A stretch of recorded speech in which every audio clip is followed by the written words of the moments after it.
দেখেন দর্শক বন্ধুরা, আমি ছোট্ট একটা মুরগির ঘর বানাইলাম। এখানে 30টা মুরগি পালা যাব, আরামসে থাকা হবে, কোনো ব্যাপার না। আর একটা এখানে আছে, এটার মধ্যে 15টা রাখা যাবে। দেখেন ভিতরে আমি এটা নেট দিছি, যেটা বাজারে পাওয়া যায় প্লাস্টিকের নেটটা, এটা যাতে কুরকার পায়খানাটা নিচে পড়ে যায়, ঘরের ভিতরে জানি কোনো নোংরা হয় না, সেই জন্য তো আমি দিছি।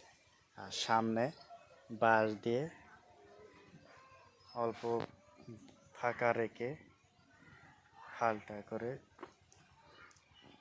বেড়া দিয়ে দিছি, যাতে হাওয়া বাতাস ভিতরে ঢুকতে পারে।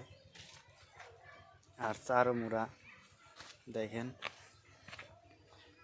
টিন দিয়ে দিছি, যাতে এদিকে কোনো জীবজন্তু আসে আক্রমণ করতে না পারে, সেই জন্য।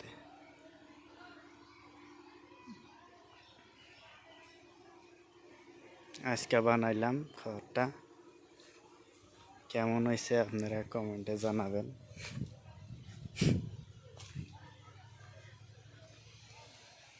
দেখেন,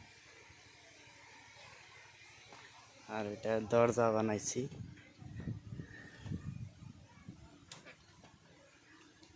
তক্তা দিয়া। এখানে কবজা মারছি 2টা, যাতে আপ ডাউন করতে পারে। আর এখানে সিটকি লাগানোর জন্য এখানে আমি কাঠ ব্যবহার করছি। এটাই এইভাবে ঘুরাইলে খুব, এইভাবে করলে আটকে। ইনশাল্লাহ খুব সুন্দর হয়েছে। আপনারাও পারলে এইভাবে বানাইয়া মুরগি পালতে পারেন, 20টা 30টা, ছোট আকারে। বেশি খরচা নাই, আমার খরচার মধ্যে খালি 160 টাকা খরচা হয়েছে নেটটা। আর এইসব টিন ছিন আমার বাড়িরই আসছিল আগেরই, কাঠটা।